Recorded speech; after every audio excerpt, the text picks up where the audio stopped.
మల్లారెడ్డి కారుపై కోడిగుడ్లు. మల్లారెడ్డి ఉన్నాడు కదా, మాజీ మంత్రి, ఇప్పుడు ఉన్నటువంటి ఎమ్మెల్యే. మేడ్చల్ జిల్లా లాల్గడి మలక్పేటలో ఎన్నికల ప్రచారంలో బీఆర్ఎస్ కాంగ్రెస్ నేతల ఘర్షణ, ఇరు వర్గాల మధ్య తీవ్ర వాగ్వాదం, తోపులాట. మల్లారెడ్డి కారు ధ్వంసం, ఆయన అనుచరుడికి గాయాలు. ఇక చూడుగా మల్లారెడ్డి కథ చూడు. ఏడాది లాల్గడి మలక్పేటలో బీఆర్ఎస్ కాంగ్రెస్ వర్గీయుల మధ్య ఘర్షణ. ఒకసారి అది చూద్దాం. ఇదేంది ఇది?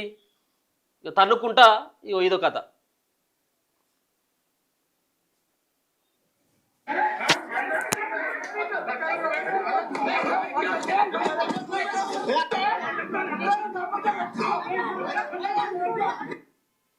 వీడోటి. సో ఇట్లా రకరకాలుగా ఏమవుతుందంటే లోలు ఇప్పుడు ఎందుకంటే గెలవాలి కదా, ఎట్టి పరిస్థితులు గెలవాలి. మైక్ అడ్డం పెట్టినానో, లేకపోతే వెహికల్ అడ్డం పెట్టినానో, మైక్ సౌండ్ ఎక్కువ పెట్టినానో, ఇట్లా ఈ అన్ని కారణాలు చూపుతూ లొల్లులు అవుతా ఉన్నాయి. నిన్న మల్లారెడ్డి కారు కూడా మరి ధ్వంసం అయిపోయింది. కోడిగుడ్లతోటి దాడి చేసిన కాంగ్రెస్ వాళ్ళు అనేది ఇప్పుడు బీఆర్ఎస్ పార్టీ వల్ల వాదన. మేడ్చల్ మల్కాజ్గిరి జిల్లా ఆలియాబాద్ మున్సిపల్ పరిధిలోని లాల్గడి మలక్పేటలో బీఆర్ఎస్ కాంగ్రెస్ కార్యకర్తల మధ్య శుక్రవారం ఘర్షణ చోటు చేసుకుంది. ఆలియాబాద్ 14వ వార్డులోని బీఆర్ఎస్ నాయకుడు శ్రీనివాసరెడ్డి నివాసంలో మాజీ మంత్రి ఎమ్మెల్యే మల్లారెడ్డి తమ పార్టీ శ్రేణులతో శుక్రవారం మధ్యాహ్నం సమావేశమైండు. అదే సమయంలో కాంగ్రెస్ జిల్లా అధ్యక్షుడు తోటకూర వజ్రేష్ యాదవ్ ఎన్నికల ప్రచార రథం పెద్ద శబ్దంతో పాటను వినిపిస్తూ అటువైపు వచ్చిందట. ఈ విషయంలో ఇరు పార్టీల శ్రేణుల మధ్య మొదలైన వాగ్వాదం ఘర్షణకు దారితీసింది. ఈ క్రమంలో జరిగిన తోపులాటలో ఎమ్మెల్యే మల్లారెడ్డి అనుచరుడు కింద పడిపోగా అతడి తలకు గాయమైంది. అలాగే ఎమ్మెల్యే మల్లారెడ్డి కారుపై కోడిగుడ్లతో దాడి చేసిన కాంగ్రెస్ శ్రేణులు కారును ధ్వంసం చేశారు. పోలీసులు ఇరు వర్గాలను శాంతింపజేశారు. అనంతరం ఇరు పార్టీల కార్యకర్తలు పెద్ద సంఖ్యలో ఆలియాబాద్కు చేరుకున్నారు. బీఆర్ఎస్ ఎమ్మెల్యేలు మల్లారెడ్డి, రాజశేఖర్ రెడ్డి, ఎమ్మెల్సీ శంభపూర్ రాజుతో కలిసి ఆ పార్టీ శ్రేణులు జీనం వ్యాలీ పోలీస్ స్టేషన్ వద్ద నిరసన తెలిపాయి.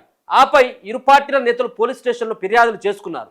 ఇరు వర్గాల నుంచి 4 ఫిర్యాదులు అందాయని దర్యాప్తు చేసి తగిన చర్యలు తీసుకుంటామని మేడ్చల్ ఏసీపీ శంకర్ రెడ్డి తెలిపారు. కాగా బీఆర్ఎస్ నేతలపై కాంగ్రెస్ నాయకులు దౌర్జన్యానికి పాల్పడుతున్నారని స్థానిక ఎమ్మెల్యే మల్లారెడ్డి ఆరోపించారు. కాంగ్రెస్ కార్యకర్తలు తమను చంపేందుకు మూకుమ్మడిగా దాడి చేశారన్నారు. మైక్ సౌండ్ తగ్గించమన్నందుకు దాడికి పాల్పడ్డారని ఆరోపించారు. దాడికి పాల్పడిన వారిపై కఠిన చర్యలు తీసుకోవాలని డిమాండ్ చేశారు.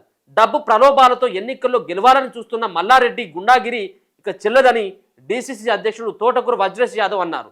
మల్లారెడ్డి ధన రాజకీయం ఇక నడవదని ఆయనే కాంగ్రెస్ పార్టీ డీసీసీ అధ్యక్షుడు అయినటువంటి వజ్రేష్ యాదవ్ ఆయన ఆది మాట్లాడతారు. ఇదేమో ఈ కొట్టుకునుడు, ఇదేంది, ఇది ఈ దౌర్జన్యం ఏంది, కథ ఏంది, ఈ వ్యవహారం ఏంది? వీళ్ళు ఏమో ఇప్పుడు వీళ్ళు మళ్ళీ రేపు వీళ్ళు ఇలా కొట్టుకున్నటువంటి వాళ్ళు రేపు మళ్ళీ మిత్రులు అవుతారు.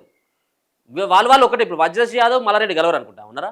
మళ్ళీ ఇద్దరు కలుతారు. అవసరమైనట్టు ఉంటే ఇద్దరు కలిసి ఒకటే పార్టీలో మళ్ళీ పోటీ చేస్తారు. ఈయనకు మద్దతుగా ఆయన, ఆయనకు మద్దతుగా ఆయన. వీళ్ళు ప్రచారం చేసుకుంటారు. అది 100% అది ఇయ్యాలి కాకపోయినా రేపైనా జరిగేది. కానీ బలే అయిపోయింది ఇప్పుడు కార్యకర్తలు. కేసులు అయ్యేది వాళ్ళ మీద. ఇప్పుడు కార్యకర్తల మీద కేసులు కావాలి. వాళ్ళు ఇప్పుడు కోర్టుల చుట్టూ, పోలీస్ స్టేషన్ల చుట్టూ తిరగాలి. ఇది అయ్యేటువంటిది నిన్న జరిగింది మేడ్చల్ జిల్లా. ఇప్పుడు కేవలం ఇది 1-2 చోట్ల కాదు, చాలా చోట్ల ఇటువంటి ఘర్షణలు అవుతా ఉన్నాయి. ప్రత్యర్థి పార్టీలో ఉన్నటువంటి వ్యక్తులు మా ప్రచారానికి అడ్డుకొస్తూ ఉన్నారనో, లేకపోతే మా బ్యానర్ కట్టిన చోటే ఈ బ్యానర్ తీసుకొచ్చి కట్టినానో, లేకపోతే మేము ప్రచారానికి వెళ్ళిన చోటుకి వీళ్ళు మా వెనకాలనే వస్తున్నారనో, సో ఇట్లా రకరకాలుగా లొల్లులు పెట్టుకోవాలి, తన్నుకునేటువంటి వ్యవహారం కనబడతా ఉంది ఇప్పుడు తెలంగాణలో. ఎందుకంటే మున్సిపల్ ఎన్నికలు అండ్ ఇప్పుడున్నటువంటి కార్పొరేషన్ ఎన్నికల్లో ఇటువంటి వాతావరణం కూడా కనబడతా ఉంది. నిన్న మల్లారెడ్డి కారు ధ్వంసం అయిపోయింది, కోడిగుడ్లు కూడా పడ్డాయి.